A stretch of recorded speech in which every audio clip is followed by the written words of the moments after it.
What's up everybody? I'm George the Carpenter. Welcome to my channel.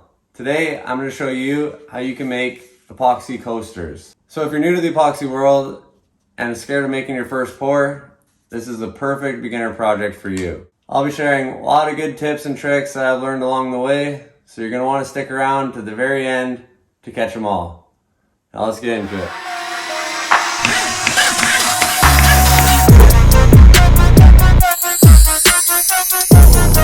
Alright, so to make these epoxy coasters, you're going to need your form, your live edge piece of wood, some silicone, and your epoxy, of course.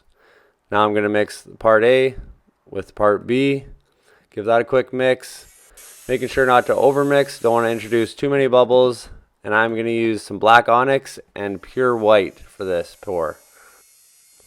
I went with two colors for this pour because I figured if I'm going to batch these and I'm going to make a whole bunch, I didn't want them to all look the exact same, so I poured the black from one side, white from the other, and then you'll see from my time lapse here, they just mix together perfectly on their own, and not one of the coasters has the same color to it. So I thought that was pretty cool.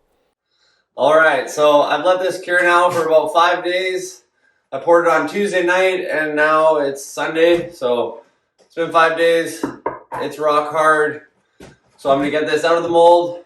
I'm going to slice it up into a bunch of epoxy coasters, but since it's so thick, it's 3 inches thick, I'm going to leave about a 1-inch chunk, and I'm going to make a wine caddy out of that. So stay tuned for that video. I'll leave the link up here.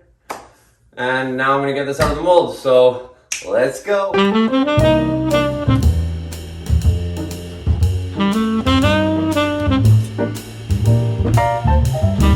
Now that I got that out of the mold, I'm going to send it through the planer for a couple passes on each side just to clean up the top and bottom, make it nice and flat so it goes through my table saw nice and smooth. And remember folks, always check your blade for square before you make the cuts, because I'm only going to be able to get halfway through the piece on each pass, so when I flip it, I want that blade to come through at the exact same spot.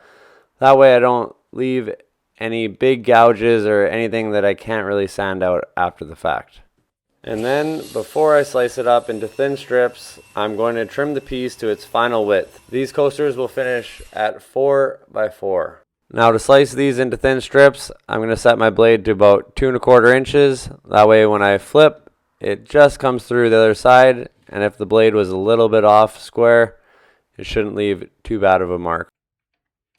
Alright, now I'm not gonna lie, this part was a little bit sketchy. I almost lost my fingers to the table saw, so don't do what I do here. Make sure you always use a push stick. For whatever reason, I decided not to use a push stick on my second pass, and this is what happens.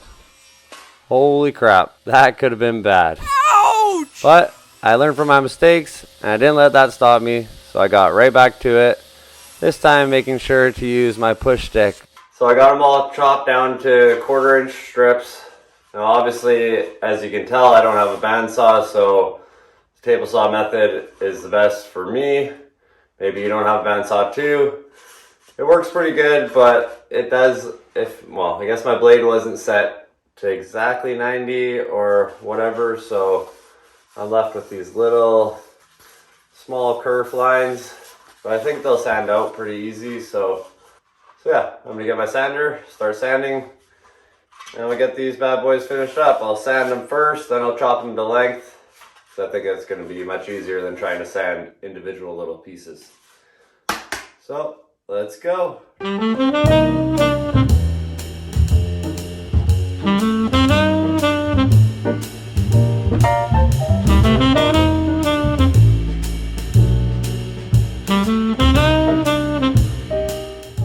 Alright, so I've got these all sanded up to 240 grit.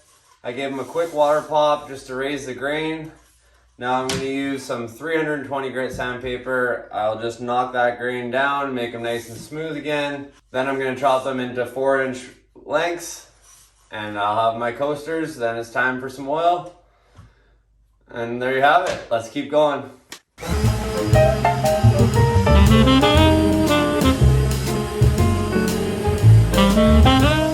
Okay, so now I've knocked the grain down. I make a 4-inch mark, and check my mark with the blade kerf, set my stop block, and start cutting.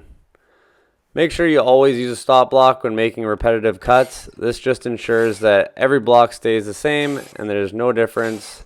So when you stack all your coasters together, everything looks exact same. Here's a pro tip for you. When sanding thin pieces, I always like to stack them together and sand them all at once.